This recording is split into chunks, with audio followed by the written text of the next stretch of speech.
Es un gusto poder estar hoy con él, un compañero y un periodista que con sus palabras, con sus notas, siempre nos da un rumbo. Y hoy estamos, en cada ciclo va a haber una compañera, un compañero distinto de Setero, y estamos con Roberto Robi Baradel, secretario general de SUTEBA y secretario general adjunto de Setera. Le doy la palabra a Robi, empezamos, tengan los micrófonos en silencio y gracias. Gracias, Alejo. Buenas noches a todas y a todos. Gracias, Raúl, por estar con nosotros. Para nosotros y nosotras es muy importante que podamos discutir, debatir sobre la situación económica, porque de alguna manera es la que nos permite planificar y establecer estrategias en la construcción de una sociedad mucho más justa, ¿no? Entender cuáles son los factores de poder, en qué situación estábamos, en qué situación estamos, y cuáles son las alternativas o las propuestas que desde la mirada que tenemos los trabajadores de beneficiar al conjunto de la sociedad y el conjunto de nuestro pueblo, o sea, de construir sociedades más tolerantes, diversas, dignas de ser vividas en el marco de la distribución de la riqueza y de la justicia social, nos permitan decidir claramente cuáles son las estrategias a llevar adelante. En ese sentido, empiezo con una primera pregunta para saber dónde estamos situados, cómo estábamos económicamente cuando asume el gobierno de Alberto Fernández y cuáles son las dificultades fundamentales que se encontró el gobierno de Alberto Fernández en la Argentina, en la economía de nuestro país, producto de 4 años de políticas neoliberales que se aplicaron en la Argentina, y en qué situación estamos ahora, en tanto y en cuanto la pandemia ha generado daños significativos, no solamente en la Argentina, sino en el mundo, ¿no? Así que, primero eso, ¿cómo se recibió el país y cómo estamos hoy después de transitar unos cuantos meses de pandemia? ¿Qué tal, Roy? Compañeros, bueno, muchas gracias por la invitación. La verdad siempre es un placer para mí poder participar de estos espacios porque son compañeros de muchos años de compartir luchas, de compartir espacios y con una actividad que yo admiro mucho, la que han desarrollado los docentes todos estos años de resistencia. Y bueno, y de parte mía, de parte de los que hacemos economía, por lo menos esa es mi concepción, la idea es que estamos trabajando en una materia en la cual tratamos de hacer comprensible lo que a veces otros muestran como muy reducido a los especialistas, ¿no? Que es una trampa muy habitual para que las resoluciones o las decisiones económicas se tomen entre poquitos y generalmente en función de sus propios intereses y no por las mayorías, cuando en realidad estos temas me parece que la única forma de resolverlos es democráticamente. La economía trata de problemas políticos en materia económica y tiene resoluciones políticas también en materia económica. Por lo tanto, si el problema político y la resolución es política, si no es con la participación de todos, seguramente la resolución no va a ser democrática, ¿no? Un poco, me parece que esto que digo es un poco el contexto a la respuesta a lo que preguntaba Robi, porque evidentemente para entender de dónde arranca este gobierno, me parece que hay 4 o 5 puntos básicos que me parece que hay que tener muy presentes. Uno es que veníamos con un proceso de recesión económica muy fuerte, muy profundo, que se acentuó sobre todo en los últimos 2 años de gestión de Mauricio Macri, que se profundizó a partir de la política de ajuste que se acordó con el Fondo Monetario Internacional, que es el momento en que Argentina, y después voy a hablar de este otro tema, entra en default en ese momento. Abril, mayo del 2018, Argentina ya no podía pagar la deuda y no podía conseguir refinanciamiento de esa deuda. Entonces se recurre al Fondo Monetario Internacional como última instancia para sostener, y como reconoció un alto funcionario del gobierno de Estados Unidos en estos días, le dieron la plata para que Macri pudiera transitar ese año y medio que le faltaba y pudiera ganar las elecciones. Esto lo dijo Kieron Clever, un representante de Estados Unidos, que es el que ahora están proponiendo para presidir el Banco Interamericano de Desarrollo, y lo dijo así muy a boca suelta y así directamente. Ese crédito vino para hacerle la campaña a Macri, y ahora vamos a ver lo que nos dejó. Por suerte no lo dejó Macri presidente, pero sí tuvo sus consecuencias económicas este resultado. Entonces, Argentina venía con una caída muy brutal de su Producto Bruto en los últimos 2 años, condiciones muy complicadas para la actividad económica, para la actividad productiva, no solo porque había una caída real de los salarios que hacía que se haya deprimido mucho la demanda, sino que además las condiciones de costos que soportaba una pequeña o mediana industria prácticamente le hacía imposible producir. Tengamos en cuenta lo que había sido el tarifazo, tanto en electricidad como gas, con lo que significa eso para los costos de producción de una planta industrial. Lo que significaban no tener condiciones de parte del Estado que le dieran prestaciones que en otro momento eran importantes, y como podía ser el tema del crédito, ni siquiera había ni crédito público, pero tampoco privado, porque los costos de los intereses, la propia política del gobierno los había llevado a una situación elevadísima. Estábamos hablando de crédito de referencia del 80% anual, lo cual significaba que para un préstamo eso podía significar una tasa de 110, 120%, que es la misma tasa que estaba pagando alguien, o el piso de tasa que estaba pagando alguien que se financiaba con la tarjeta de crédito, con lo cual la situación era realmente atar de pies y mano a todo lo que es la producción. Hablábamos de la deuda con el tema del Fondo Monetario Internacional. Claro, claramente el gobierno de Macri deja al país en una situación absolutamente endeudada, porque fue la base de la política de Macri, tener los recursos vía deuda y no por generación propia, porque por otro lado facilitó una fuga permanente de divisas que se cubría con deuda.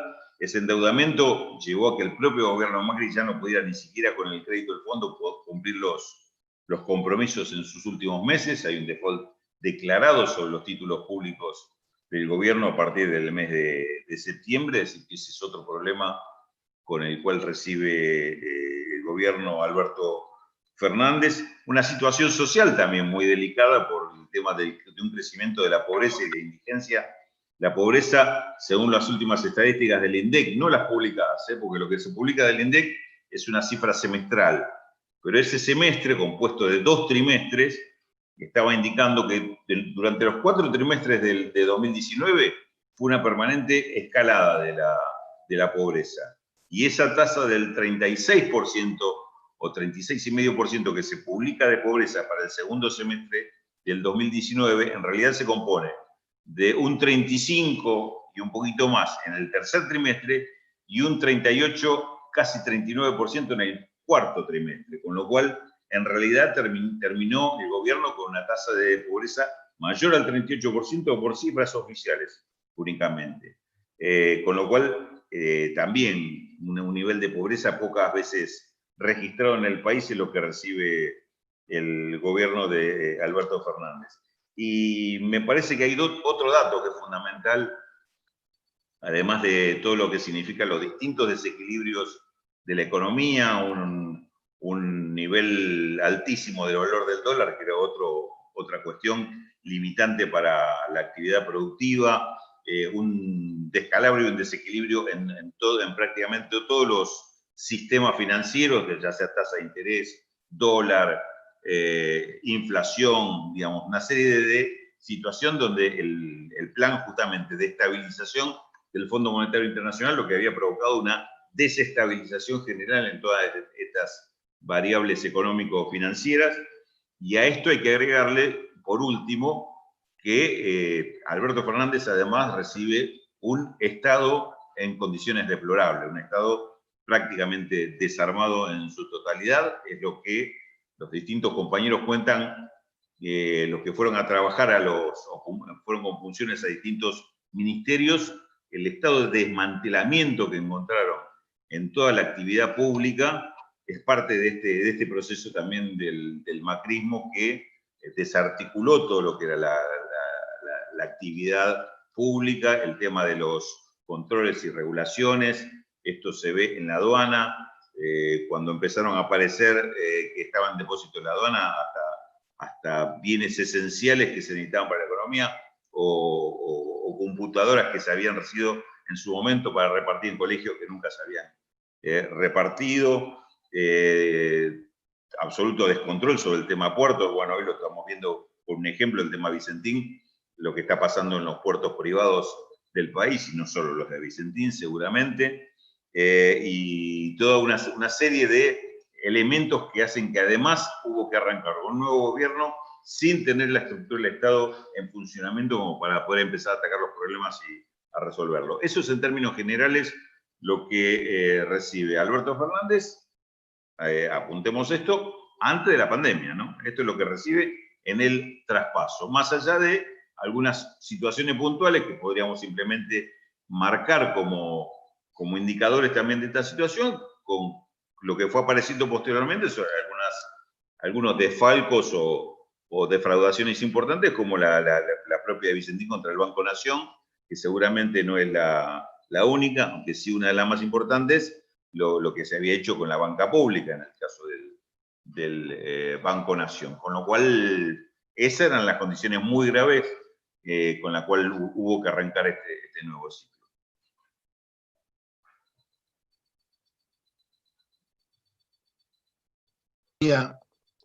Y hoy las condiciones actuales, ¿qué es lo que profundizó la pandemia concretamente con respecto al tema de las variables económicas, ¿no? Y teniendo en cuenta que estamos en el medio de un proceso de negociación de la deuda, sin embargo, con esos escasos recursos y demás, el gobierno priorizó llevar adelante políticas públicas que por un lado preserven la vida y por el otro lado sostengan los derechos de los trabajadores y sostengan el trabajo.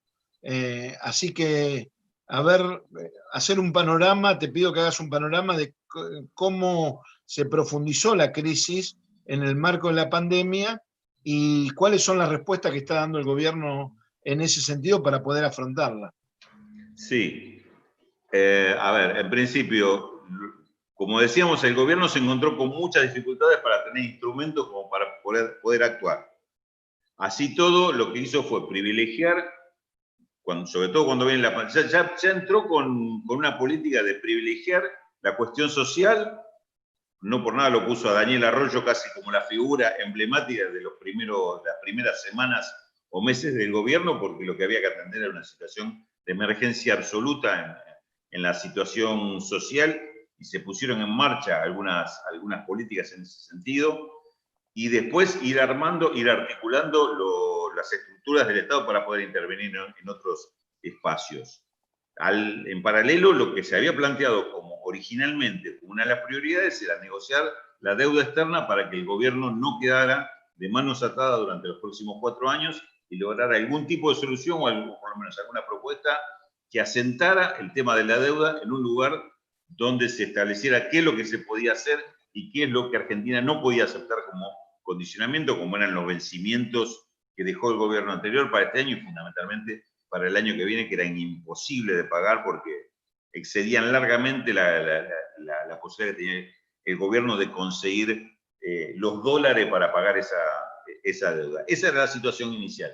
Cuando viene la pandemia, lo que genera obviamente es un mayor grado de recesión, es decir, sobre una caída que ya teníamos, provoca una recesión mucho más grande, lo que significa el aislamiento social, el tener que parar la circulación de gente, es tener que parar la economía. No hay otra forma de entenderse con el problema. Una economía que no circula es una economía que está limitada. Esto directamente ataca al modelo económico en su conjunto y era inevitable hacerlo porque había que priorizar el tema de la salud. Ahora, dentro de ese problema que ya está planteado, que ya está provocado, lo que se hizo con muy buen criterio es atender las emergencias y ver cómo se resolvía. Primero, seguir atendiendo esos sectores más sumergidos socialmente, para que a ninguno le faltara por lo menos la comida para poder sobrevivir. Cuando se lanzó el IFE, el ingreso familiar de emergencia, lo primero que surge es que el número de necesitados era mucho mayor del que se había calculado inicialmente. De 3,5 millones se calculaba, o 4 millones que pudieran ser los que necesitaban este ingreso de emergencia porque no tenían otra forma de ingreso, resultaron que eran 9 millones, y teniendo en cuenta que estamos hablando nada más de una persona por hogar, porque en aquellos hogares donde uno de los dos integrantes de una pareja tenía trabajo o un miembro de ese grupo familiar recibía una pensión o una jubilación, no le daban el derecho de tener el IFE, por un ingreso de emergencia para aquel que no tenía nada. Estos 10.000 pesos estuvieron pensados así, planteados así. Aún así, con esa limitación, fueron 9 millones de personas las que se inscribieron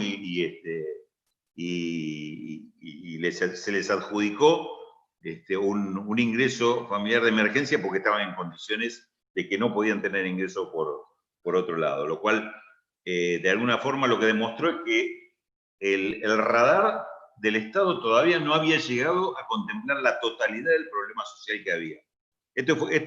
Robbie, fue uno de los primeros grandes problemas que hubo que afrontar, y ahora hay que anotarlo como parte de la dificultad. Una sociedad necesitada de un nivel de necesidad absoluto, de vulnerabilidad total, que es mucho mayor que la franja que por ahí suponíamos que existía o que había. Se dio esta política y le resolvió el problema, resolvió primariamente el problema a este sector. Hablando con el ministro de Economía el otro día, me mostraba un dato que es elocuente de esto. Mientras en general por la caída de los ingresos que se dio por impacto de la pandemia, seguramente tenemos un aumento de la pobreza, seguramente vamos a tener que esta secuencia de aumento de la pobreza debe haber seguido en estos meses. Lo que no ocurrió es lo mismo con la indigencia. La indigencia no subió, bajó la indigencia. Porque lo que se hizo, se atendió a sectores que antes no se estaban atendiendo con políticas públicas. Este tema de llegar a 9 millones de personas, 9 millones de hogares, con un ingreso básico de 10.000 pesos, significó que se estaba llegando a hogares que antes no tenían ni siquiera los 10.000 pesos de ingresos. Con lo cual, se resolvió, digamos, medio de rebote, si querés, porque no es que es una política específica para eso, pero al aparecer en el radar público esta cantidad de gente que antes no estaba atendida, hizo que se los pasara a atender, repito, con un ingreso mínimo, no llega a ser ni un 60% del salario mínimo vital y móvil, o es más o menos el 60%, pero por lo menos tuvo ese nivel de ingresos que lo sacó de la indigencia, no lo saca de la pobreza. Por eso vamos a ver, cuando se conozcan las cifras oficiales, este dato curioso que muy pocas veces se da, que suba la pobreza y baja la indigencia al mismo tiempo. Por este tema de que se subió el piso de ayuda a una cantidad de gente, que se amplió muchísimo más ese nivel de ayuda o de dinero de rescate que el gobierno volcaba. Entonces ahí hay una primera política de respuesta a la crisis, que es atender a los sectores más sumergidos. Esto se complementa con los aumentos de la AUH, con la asignación universal por embarazo y otros tipos de asignaciones inclusive jubilaciones y pensiones, que se fueron atendiendo y ajustando, aumentando, para que pudieran cumplir el mismo rol que estaban cumpliendo anteriormente. Esto fue importante porque a todo ese sector beneficiario de este tipo de compensaciones le permitió mantener un nivel algunos acceder a un ingreso que no tenían, a otros mantener la capacidad adquisitiva de ese nivel de ingresos que tenían. Una política, en ese sentido, seguramente muy efectiva para responder a la emergencia de todo ese sector.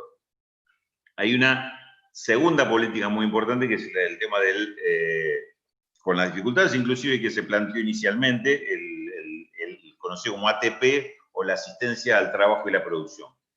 Esto consistió fundamentalmente en tratar de atender a aquellas empresas que se veían paralizadas no dejaran de pagar salarios. Es decir, posibilitar de que esas empresas siguieran pagando salarios, mantuvieran al empleado por lo menos con ingreso, para que a la salida de esta crisis esas unidades económicas, esa capacidad de producción estuviera en lo posible, se mantuviera estable. Y la masa de trabajadores, que a la vez son consumidores de la economía, también se mantuvieran incluidos dentro de la actividad.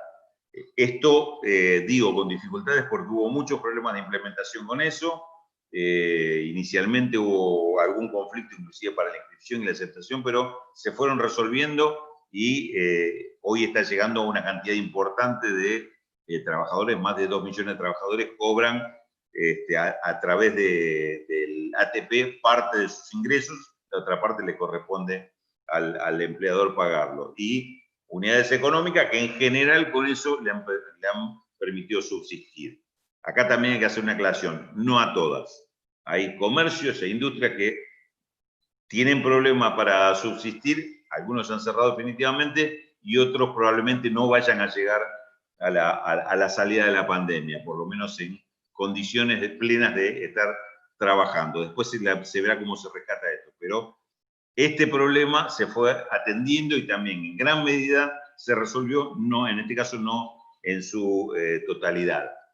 Pero fue una forma de sostener esto y dar algún tipo de política que se complementó con políticas crediticias, con políticas de ayuda a autónomos y trabajadores que en general no tenían ingresos o tenían ingresos muy reducidos, inclusive con créditos a tasa cero, es decir, por lo menos resolver de emergencia. Después se verá cómo se resuelve la devolución de ese dinero, pero con un plazo de gracia de 6 meses.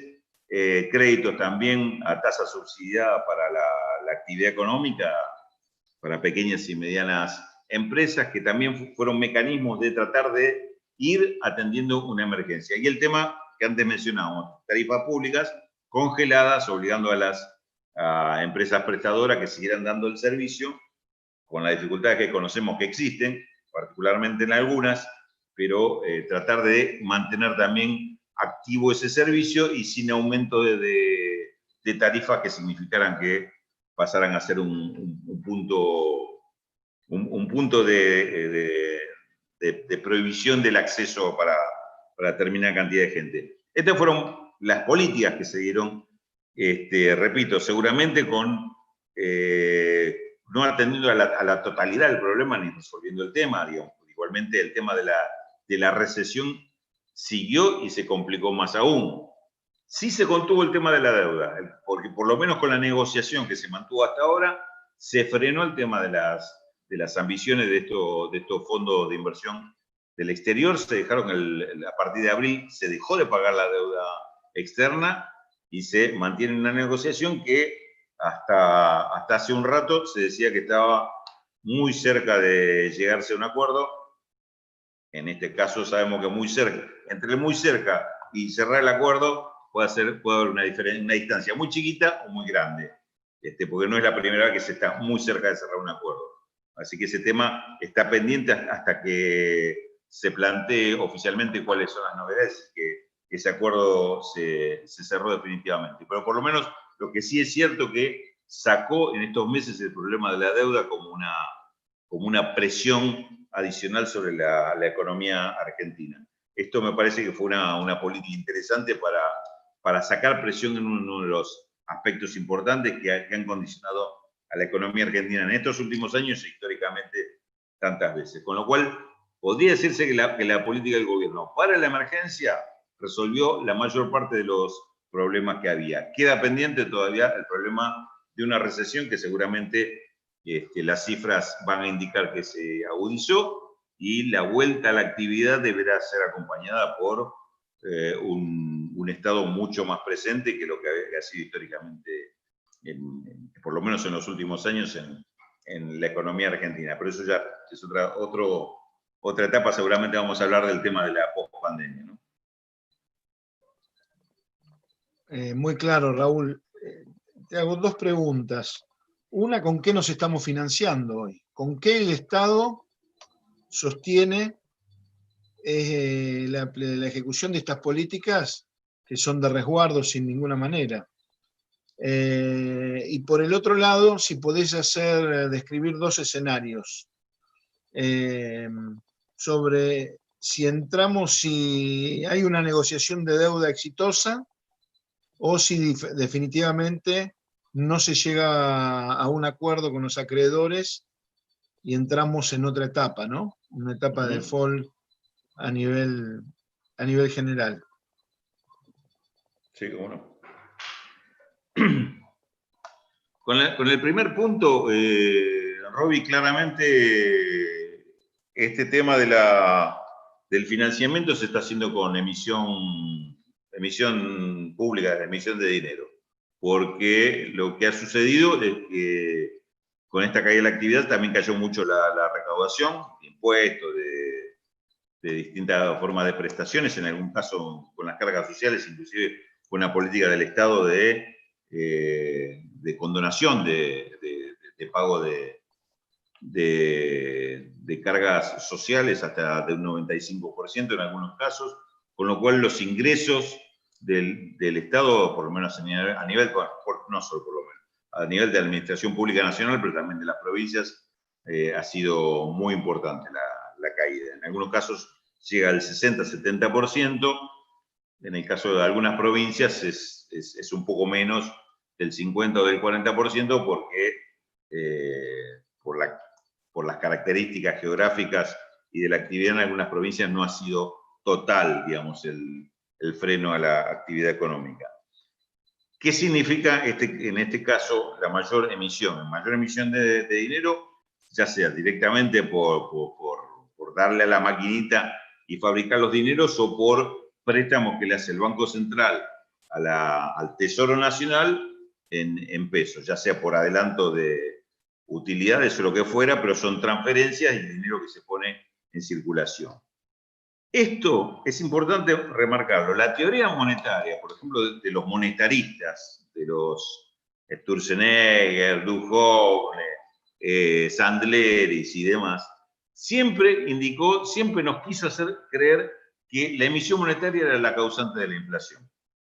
Que la gran causa de la inflación era que había demasiado dinero en circulación, entonces la solución que proponían era el ajuste, absorber todo ese dinero, que no circulara, y entonces eso iba a evitar que el dinero provocara inflación sobre los precios, por presión sobre los precios, y a la vez provocara suba del dólar, porque parte de ese dinero se iba a ir para comprar dólares. Es la teoría que sostuvieron durante 4 años, y sobre todo en el último año y medio, ya con el Fondo Monetario de prestamista, y lo que ocurrió fue exactamente lo contrario de lo que pronosticaban ellos. Es decir, el último año, el año 2019, debe haber sido el año de menor emisión en la Argentina en muchas décadas. Y sin embargo fue un año donde la inflación superó el 50%, y el aumento de la cotización del dólar fue mayor al 100%. Es decir, que no se cumplió ninguna de las pautas de la política más dura, más rígida y más dañina que tuvo el gobierno de Macri, que fue el tema de provocar el ajuste por decisión del gobierno. Es decir, provocaban que la tasa de interés fuera alta para que hubiera menos préstamos. La tasa de interés era alta para que trajeran los dólares del exterior, lo cambiaran en pesos, con esos pesos tuvieran una gran ganancia en intereses, y después, cuando lo cambiaran por dólares, se lo llevaran otra vez. Entonces se hacían ganancias con ese juego de pesos y dólares. Es decir, que todo el dinero que entraba en el país era dinero especulativo, hacía grandes diferencias con las tasas de interés. Se inventó este tema de las LEVAC, primero las LELIC después. Le explico en un minuto lo que significan las LELIC para que lo entendamos y nos podamos pelear con cualquiera por este tema. Las LELIC lo que pretendían era que el Banco Central absorbiera toda la plata que les sobrara a los bancos, le pagaba una tasa de interés altísimo, y con esa plata, como el objetivo de tomar esa plata era que no circulara, no es que se volvía a prestar o se financiaba obra pública. No, la idea es que no se usara para nada, con lo cual la figura sería tomo la plata de los bancos, la pongo en un baúl, cierro el baúl y me siento encima. Y al banco lo que hago es le pago una tasa altísima de interés para que me dé toda la plata que tenga y que le sobre. Con lo cual, primero, del lado del gobierno retiró la plata de la economía y la guardó y la escondió. O sea, a la economía la secó para que esa plata no circule, con lo cual provocó una recesión tremenda. Al banco le está diciendo, no le prestes plata a la gente, la tasa de interés te la pago yo. ¿Para qué le vas a prestar si yo te la llevo? Dámela toda a mí, que no tenés que laburar más, no tenés que salir a buscar clientes, no tenés que hacer propaganda de tu banco. No salgas a buscar clientes, yo te pago eso. Entonces, el banco dejó de laburar, dejó de buscar clientes porque no le convenía y la señal que le daba el gobierno es, yo te voy a pagar la diferencia. Se llegaron a pagar por esto, la cifra, ni se va a entender la cifra que voy a dar, 1.000.000.000 con B, 1.200.000.000.000 por año de intereses. Esta plata se le pagaba a los bancos por nada, es decir, por sacar la plata y ponerla en un cajón y cerrarla. Si alguien les habla de las transferencias que se han hecho para a los planeros, a los planes sociales, antes lo que se hacía para subsidiar la electricidad y el gas para que llegara más barato a los hogares, lo que quieran que se hiciera para bajar tarifas, ninguna de estas cifras le llega ni a los tobillos a la transferencia que se les hizo a los bancos por nada. Se les regaló plata por nada, 1.200.000.000. Llevámoslo a un término un poquito más comprensible. 1.200.000, si hablamos de $1 a 120, estamos hablando de 100.000 millones de dólares. Si hablamos de un dólar, pongamos en ese momento que estaba a 60, no a 120, estamos hablando de 50.000 millones de dólares. Esto es lo que se le transfirió a los bancos en intereses por nada, simplemente por sacar la plata. En el momento, con tasas más bajas, llegó a 30.000 millones de dólares en el año. Fue el año 2018. En el 2019 llegó a 50.000 millones de dólares. Esto es la transferencia en pesos, ¿no? Digamos, acá no hay fuga de plata. Esto es a 100 pesos, pero se lo transformo en dólares para que tengamos una imagen un poquitito más clara, porque si hablamos de billones de pesos no vamos a entender nada. Pero esto es la transferencia más extraordinaria que se hizo en la economía argentina del gobierno a favor de un sector privado y un sector súper concentrado como son los bancos. Digamos, esto es parte de la política que provocó, repito, es la gran responsable de esta política de la LELIC, de la enorme recesión que hubo en la economía, y esto que es un enorme costo que pagaba el gobierno a través del Banco Central a los bancos para retirar toda la plata del mercado. Es nefasta de donde se la mire esta política. Pocas veces se va a lograr una política tan nefasta como la de la LELIC y lo que significa y el silencio que hay con esto. ¿Ustedes se acuerdan que se le hizo un juicio a Cristina, a Banoli y a Axel Kicillof por el dólar futuro? Cuando eso era una política para tratar de que el dólar no subiera, y no es que se benefició a nadie con eso, salvo lo que hicieron diferencia después con la devaluación, que después resultó que eran los mismos del gobierno. En este caso, de esta política, que era un beneficio directo y que no había que esperar un tiempo para hacerlo, que pasara algo después, como puede ser la devaluación en el 2016. En este momento la recibían directamente del Banco Central, este beneficio a la banca privada. Por eso digo, ahí está la contrateoría. Teoría monetaria, que significó que no se estabilizó nada, se desestabilizó todo y encima provocó un beneficio enorme para los bancos. Ahora se hizo la política contraria. Hay una necesidad social, se cubre con emisión monetaria. Es decir, se hizo la anti-LELIC ahora. Se saca toda la plata, inclusive la plata que no hay se la fabrica y se la pone en manos de los necesitados. ¿Qué pasó? ¿Hubo inflación? No hubo inflación. ¿Por qué bajó la inflación? Nada más que porque hubo una baja en la demanda. Bueno, a los anteriores también le bajó la demanda y no bajó la inflación. Pero lo que se hizo ahora es que se controló, que se empezaron a hacer controles, políticas de precios máximos, política de precio controlado, política de precios cuidados y un seguimiento desde el gobierno, la Secretaría de Comercio, el Ministerio de Producción, sobre estos temas. Que nos gustaría que fuera mayor, que fuera mejor este control y demás, seguro. Que todavía hay una concentración económica en sectores fundamentales como puede ser la leche, o en algún otro tipo de producto? Seguro, pero estamos en la emergencia y ante la emergencia se logró tener los recursos para atender eso y se logró que esto se hiciera sin inflación. Al contrario, bajó la inflación con respecto al año pasado. Hoy estamos en un promedio anualizado del 30% de inflación en este momento. Todavía es alta, pero veníamos de un 50%. Y en medio de esta situación, y con una brutal emisión. La teoría monetaria, esto de que lo que genera inflación es la emisión monetaria, se cayó a pedazos. Esto entendámoslo, y nos interesa por ahí nada más que a los economistas este tema. Lo que sí es cierto es que esas políticas nefastas de transferencia de plata a los bancos para sacar la plata del mercado, no solo que no sirvió para nada, sino que provocó un desastre.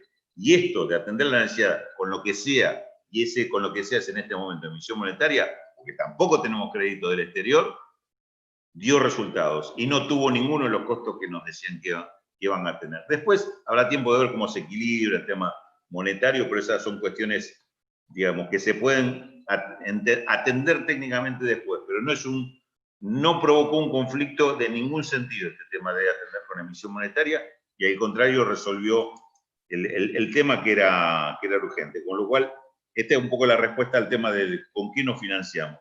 Claramente con eso. Los dos escenarios. Es interesante este tema y tuve la suerte de hablarlo con Martín Guzmán y explicado por él mismo. Argentina se plantea una negociación con los bancos acreedores que trata de cambiarle la lógica, no son bancos, perdón, a los fondos acreedores, que trata de cambiar la lógica con que estos fondos acreedores se han manejado siempre con la República Argentina. Ellos vienen, exigen unas tasas altísimas porque dice que el país es un país de alto riesgo. Argentina le paga unas tasas de interés que están muy por encima de la que paga cualquier otro país, y encima exigen que se aplique una política de ajuste para que el gobierno, en vez de gastar en política social, ahorre y junte la plata para pagársela a ellos. Como hay que pagarle en dólares, además hay que hacer una política de dólar alto para que haya exportaciones, hay quien traiga los dólares, entonces el gobierno compre esos dólares con los pesos que se ahorra y le pague a los acreedores. Esta es la lógica que funcionó durante el gobierno de Macri y a la que están acostumbrados estos fondos acreedores. Cuando se sientan con el gobierno argentino, con este gobierno, con el gobierno actual, el primer choque se da ahí, porque los fondos acreedores insistían en esa política y el gobierno argentino le decía exactamente lo contrario. No, este país tiene que crecer, tiene que recuperarse, y como tenemos que recuperarnos, en los primeros 3 o 4 años no podemos pagar un mango. Cada dólar que paguemos es un dólar que le sacamos a la recuperación económica. Cada dólar que pago es un dólar que es tiempo que le agrego a la recesión.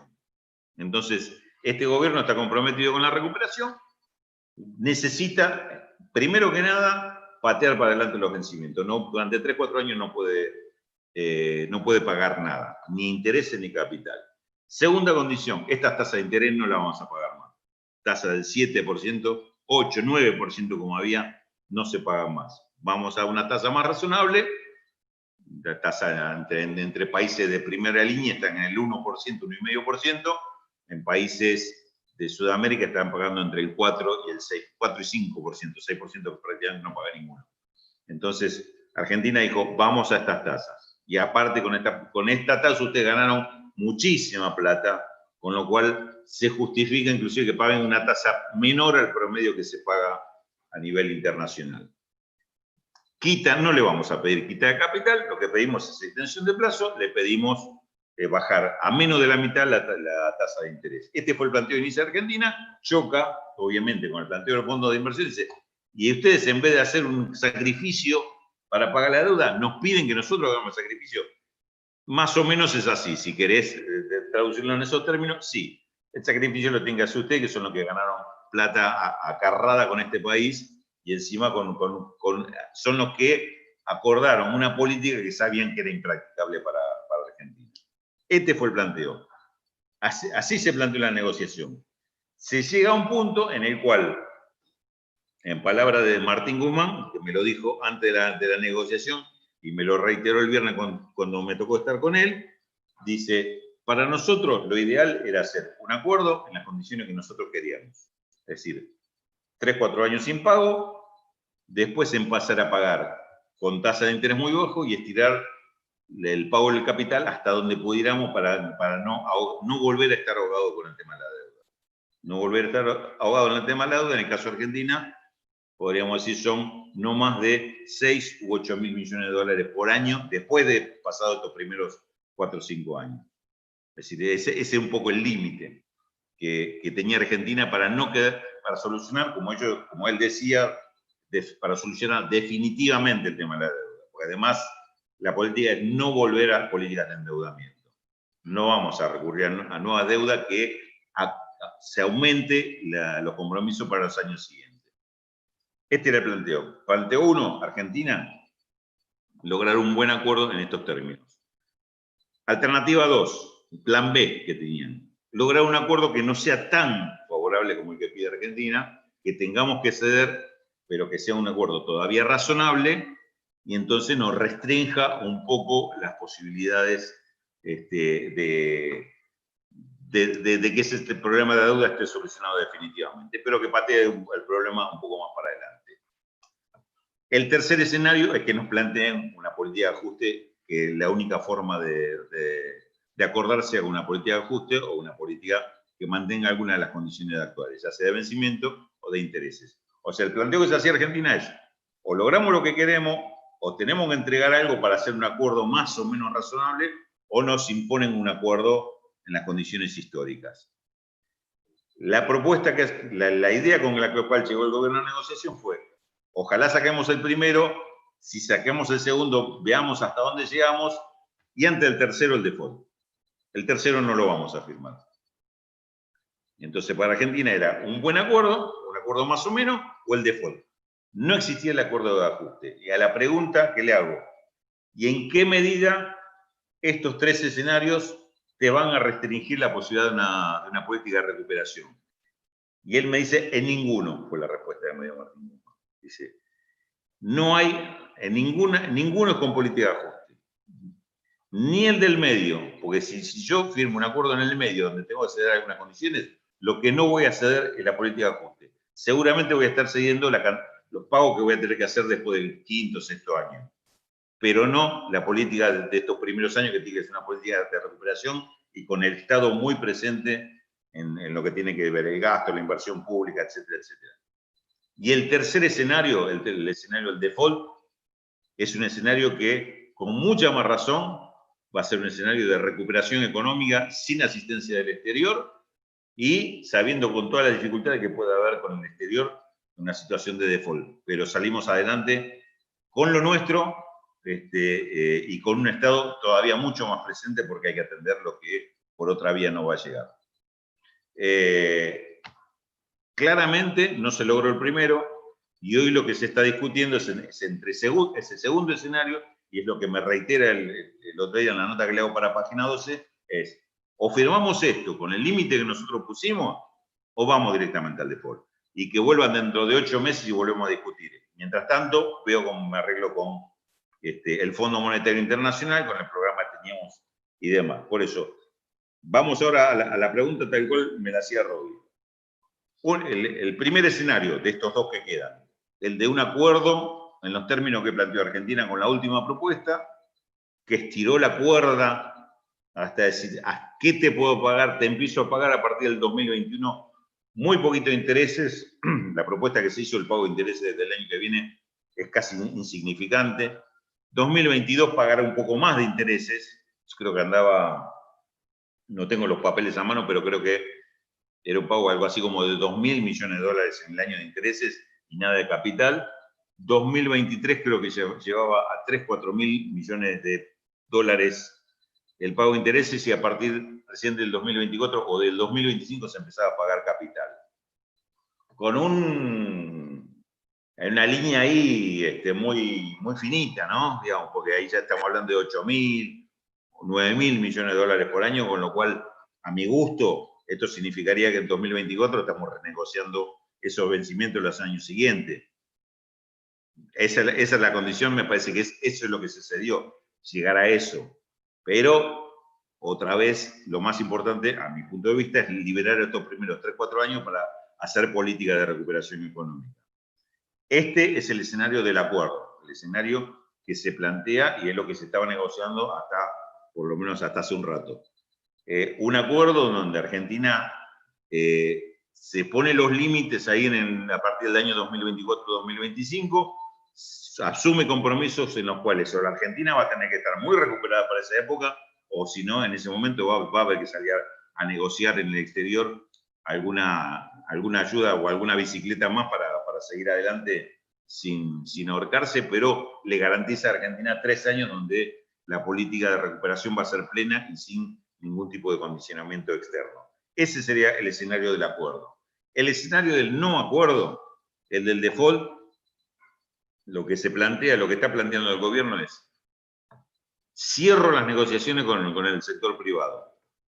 Si van a juicio a los tribunales de Nueva York, yo diría que hoy ya no hay un Griesa que les diga todo que sí, y sobre todo cuando tenés al Fondo Monetario y a distintos organismos internacionales diciendo que Argentina negoció razonablemente y hizo las cosas como tenía que hacerlas.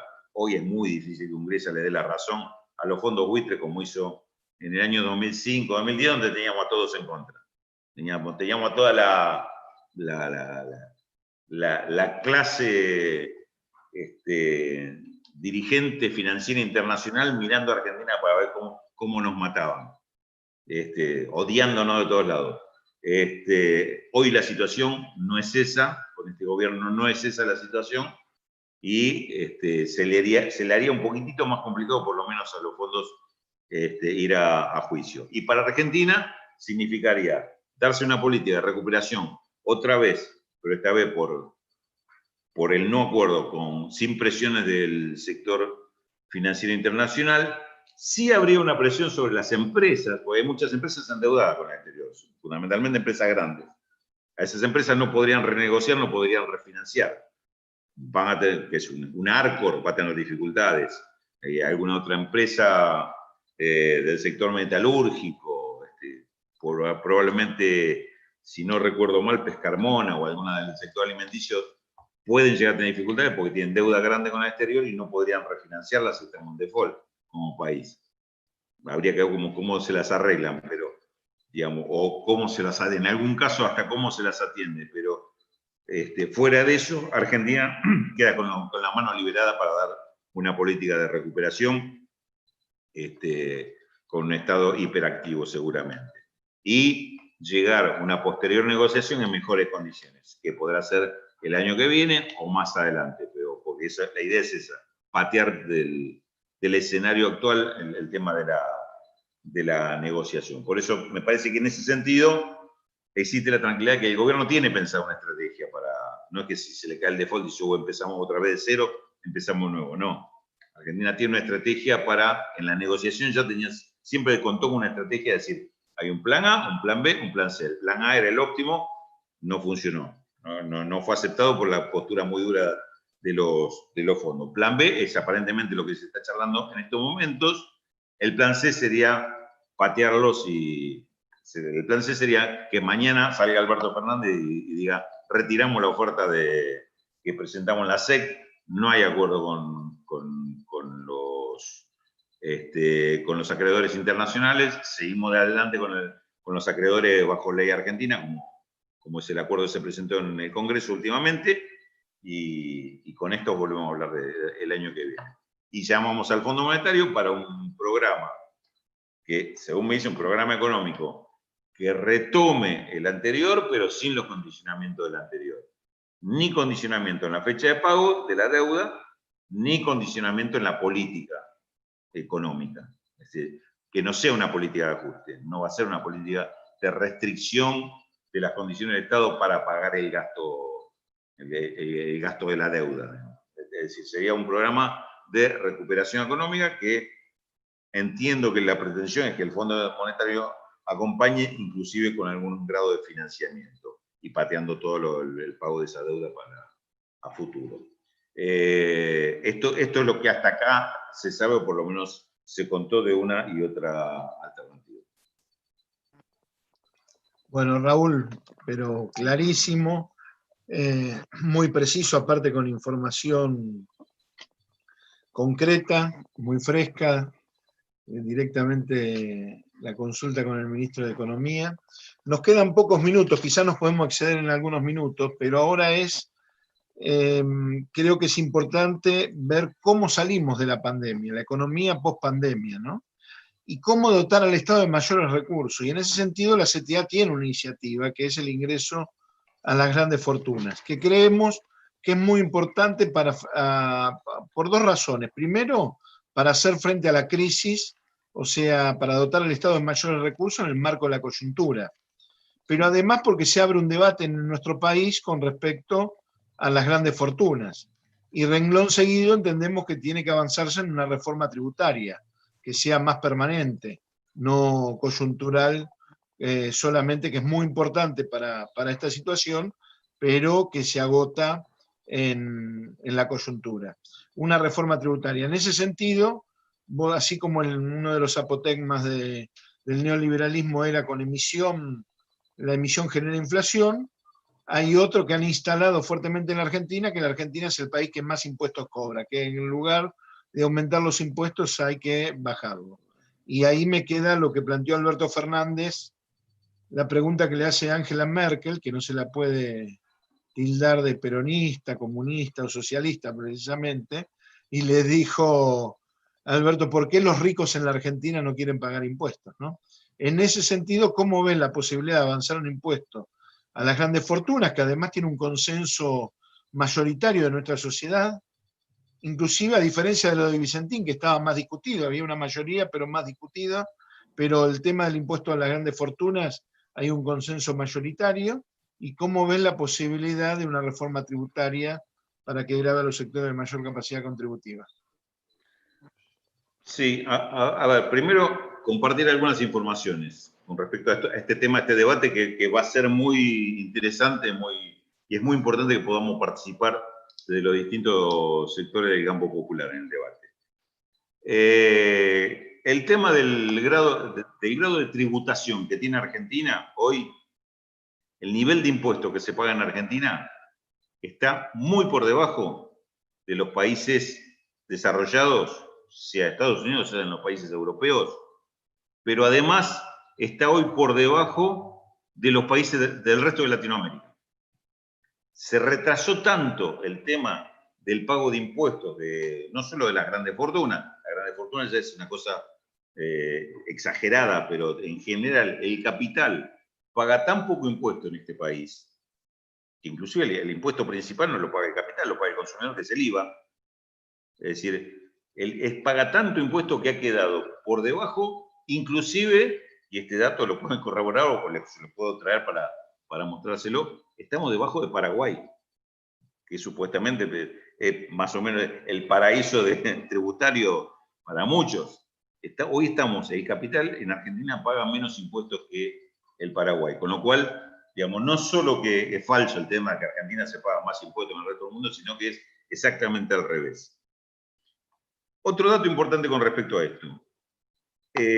Para entender qué pasa con los esquemas tributarios, ¿por qué tenemos estos esquemas tributarios? Hemos funcionado, y lo que tienen, si hay alguno que está cerca de mi edad, lo puede recordar, otros nos consultan a los más viejos y se lo contamos, pero la historia argentina es que cuando se habla de reforma tributaria, generalmente los que hablan de reforma tributaria son los gobiernos de derecha. O fue durante dictaduras o fue con gobiernos de derecha que han hecho las grandes reformas tributarias, la reforma tributaria en este país. Cuando tenemos gobierno del sector popular, pues, o porque vamos con vergüenza o porque nos sentimos que nos van a pasar por arriba cuando vayamos a una reforma tributaria, entonces hacemos algunas cositas muy tímidas, retoques muy chicos, que cuando vienen los de la derecha los hacen pelota. Todas estas reformas y encima van por más.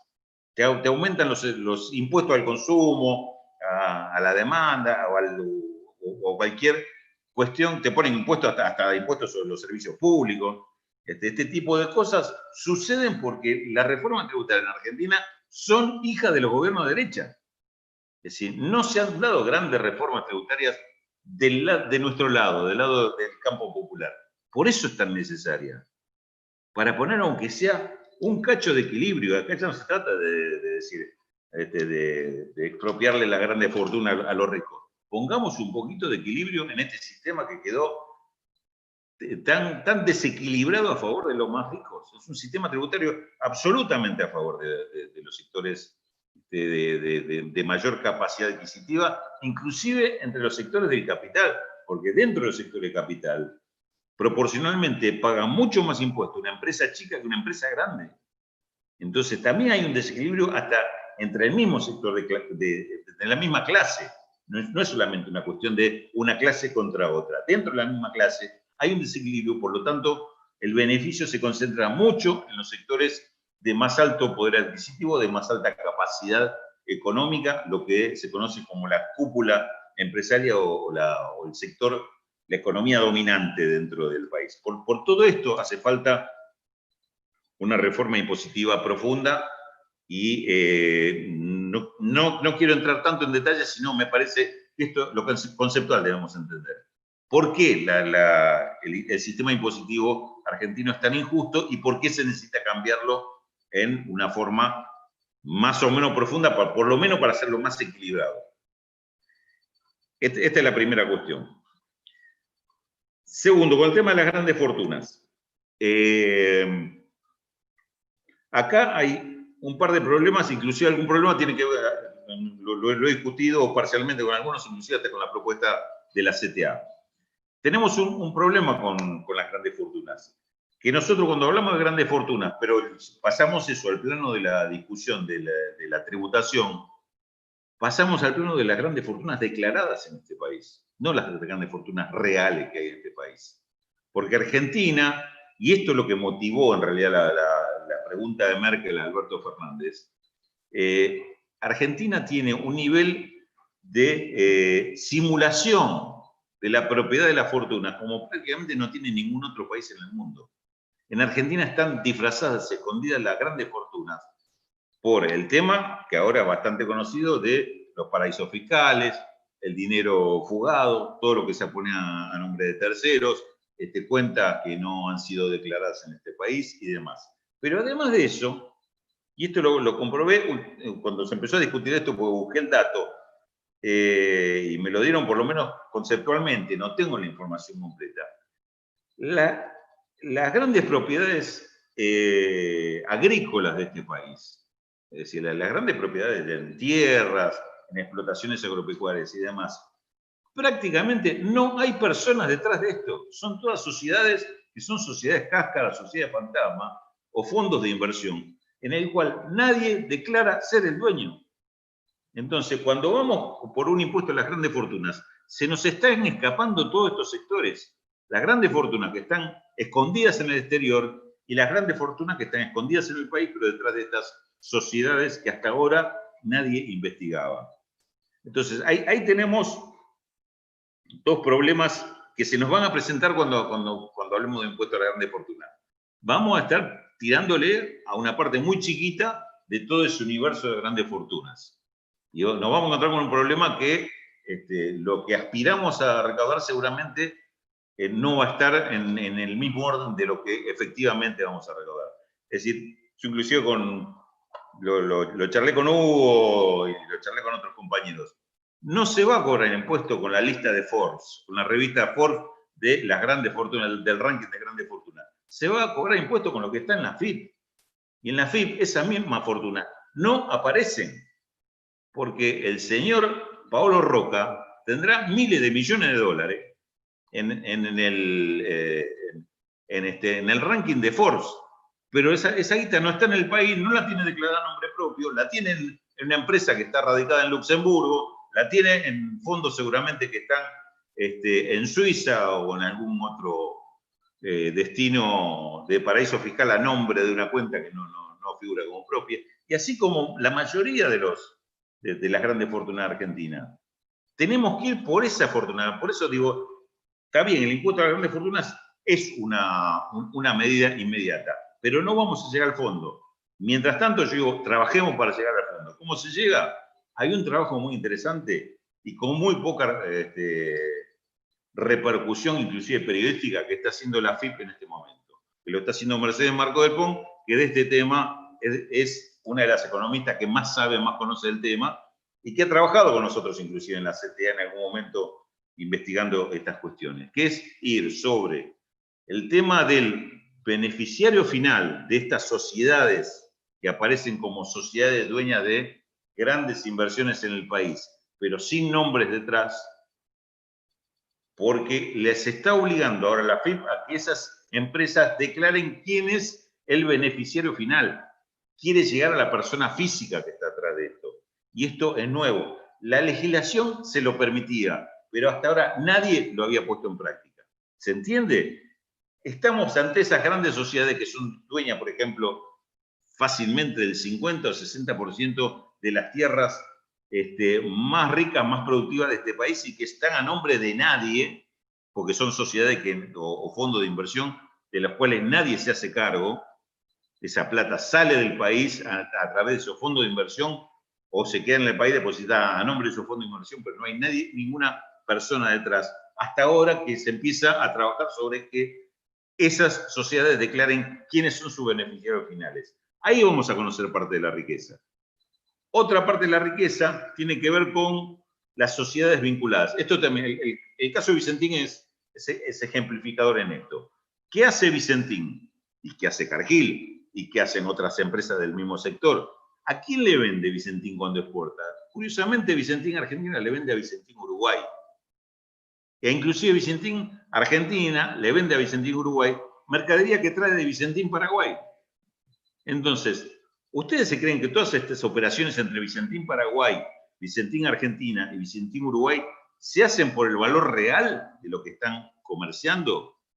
Y peor todavía, siendo ellos los dueños de los puertos, ¿se hacen por el volumen real que están comerciando? No sabemos ni qué cargan, ni cuánto cargan, ni a qué precio están vendiendo. Porque después Vicentín Uruguay, que está radicada en la zona de Puerto Franco de Montevideo, que compró esa mercadería que pasa en un barco que no entra en Puerto Montevideo, se parará frente al puerto para que lo registren y sigue su camino hacia donde Vicentín Uruguay le vende, que será una empresa en China, una empresa en cualquier otro lugar que le interesa comprar la soja o el maíz argentino, porque no es la soja argentina, no la consume Uruguay. El maíz argentino tampoco lo consume Uruguay. Uruguay lo compra y lo vende. ¿Se acuerdan con los jugadores de fútbol que pasaba algo similar? Había un club que se llamaba Deportivo Sudamericano, creo que era de Uruguay, que se había comprado todos los jugadores importantes de Argentina y después sus jugadores iban a jugar a España, a Inglaterra, a Italia. Obviamente por Sudamericano no habían pasado, ni entraban en el club de chiquito que era los monstruos que se llevaban. Ahora, de acá se lo vendían a $2 millones ahí y de ahí lo vendían a su destino final a $20 millones. Acá no se pagaba impuestos y la ganancia quedaba en un país que es un paraíso fiscal para este tipo de operaciones. Bueno, Vicentín hace lo mismo, Cargill hace lo mismo y muchas empresas hacen lo mismo. Ahí se está fugando parte de la plata. Ahí también se está fugando parte de la plata y parte de la riqueza, porque esos dueños de Vicentín o de Cargill o de cualquiera de estas empresas exportadoras, esa ganancia que logran no la registran acá, la tienen registrada afuera. Entonces no la vemos. Y ahí también se están diciendo las grandes fortunas por fuera del ojo del fisco argentino. Entonces, digo, planteémonos esto como parte de este mismo paquete de soluciones. Tema una reforma impositiva para tener una tributación más justa, impuesto a las grandes fortunas para tratar de financiar, pero también, por favor, incorporemos este tema de investigación, ¿dónde están las grandes fortunas? Porque ya se está trabajando sobre esto. No estoy hablando de fantasía, decir, uy, ¿cómo hacemos para traer los $400.000 millones de argentinos que están en el exterior? Eso sería un poquito hablar sobre una nube, porque en realidad hay que empezar a bajar la tierra. Bueno, se está bajando la tierra, porque está el tema de investigar los beneficiarios finales de estas sociedades de fantasma, está el tema de investigar los precios de transferencia, así se llaman técnicamente, precios de transferencia entre vinculadas. Queremos saber, Vicentín Argentina, cuando le venda a Vicentín Uruguay, si ese precio es real o es un precio ficticio. Así como cuando comercian Ford Argentina con Ford Brasil, no solo de granos, porque acá La mitad de los autos que se venden en este país son importados, pero ¿quién los importa? Las mismas terminales. Nosotros usamos, o alguien se compra un Ford importado, un Fiat importado, o cualquier otra marca, y resulta que los importadores son Ford Argentina, Fiat Argentina, Renault Argentina, Toyota Argentina. ¿Y a qué valor están trayendo los autos? ¿Sabemos? Compra repuestos. ¿Sabemos? ¿Alguien los está investigando? Hasta ahora no se los investigaba. Hasta ahora no se los investigaba. Entonces, ahí también puede haber una fortuna que va y viene y la estamos perdiendo de vista. Con lo cual, yo diría, este punto para nosotros es importante. Sí, es decir, es reforma positiva, grandes fortunas y investigación sobre dónde están las grandes fortunas de la Argentina. Porque sabemos que tenemos tierras muy ricas, lo que no sabemos de quiénes son los dueños. Sabemos que tenemos empresas multimillonarias, no sabemos dónde están los dueños o qué hacen con la plata de los dueños. Sabemos que Argentina tiene un comercio exterior muy importante en granos y no sabemos quién se lleva la ganancia de eso. Entonces, esos puntos, me parece que para nosotros, que somos parte de este campo popular y queremos un país más justo, no pueden pasar de largo. No podemos dejar de advertir y ponerlo en la agenda también a este punto. Porque además, repito, se está trabajando, apoyemos ese trabajo y demandemos que ese trabajo avance, que no le vayan a poner freno, que nadie le vaya a poner un palo en la rueda de lo que está haciendo la AFIP en este momento. Sería muy grave y mucho más grave, ahí ya hablo de mi rol también como periodista, seríamos mucho más grave que la gente, nuestros compañeros ni siquiera se enteren. Ahí el error lo estaríamos cometiendo nosotros. Ni siquiera se enteren, porque de esto seguramente muchos no teníamos conocimiento de que estas cosas están pasando. Entonces, ahí me parece que hay otro punto que es absolutamente complementario. Hablamos del impuesto a la grande fortuna y siempre deberíamos agregar, y queremos saber de quiénes son los dueños de la grande fortuna de Argentina. Porque es parte de todo el problema. Y ojalá este gobierno que empezó a darse una tarea con esto, para mí es un cambio revolucionario que se diera una tarea como esta que nunca se había dado, ni siquiera en el gobierno de los gobiernos kirchneristas tampoco se había dado esto. Por eso me parece muy importante que ahora se dé, y mucho más importante que esto se continúe y se conozca. Bueno, gracias Raúl. Aparte este punto que pusiste es muy importante para dar un debate en la CTA y tener conocimiento. Ahí asienten con la cabeza muchos de los compañeros. Algunos se reían, un tal Tito, cuando decías los que tienen mi edad y demás, pero bueno, dejémonos, no digamos quién es cuando se reía. Pero bueno, la verdad, un placer. Estoy esperando que salte alguno, nadie se hace cargo. Algunos, sí, pero bueno, se reía como Patán, ¿viste? No quería descubrirse. Pero bueno, agradecerte muchísimo, muy interesante, muy interesante. Aparte, esto de entender la economía, de compañero, de tener el privilegio de tener un compañero como vos, que lo explica tan claro y que nos advierte de determinadas cuestiones, por ejemplo, con esto que decías con el tema del impuesto a la riqueza. Sería interesante pedirle a Mercedes Marcos del PON también que un día nos dé una charla y te vamos a invitar a que nos acompañes para ver cómo está ese tema, ¿no? Y qué podemos hacer nosotros.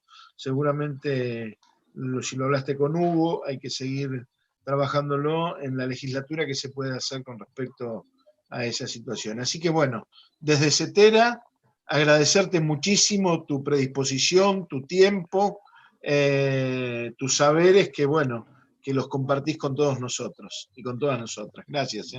Vos sabés, Roby, que yo tuve participación en el sindicalismo, en mi gremio en prensa y también en CTA, desde muy de los orígenes de CTA, y sí, claro, por lo tanto siento un compromiso muy grande con todo esto, y para mí, si logré alcanzar la posibilidad de manejar una cantidad de datos y poder hacer algún tipo de reflexión sobre lo mismo, te aseguro que no hay felicidad más grande para mí que poder compartirlo con ustedes, que poder estar discutiendo con ustedes y que estemos buscando juntos hacernos cargo y participar, ir a la pelea y decir, queremos que esto se haga así o creemos que esto se tiene que hacer de determinada manera, porque tenemos un conocimiento de que esto se puede hacer así.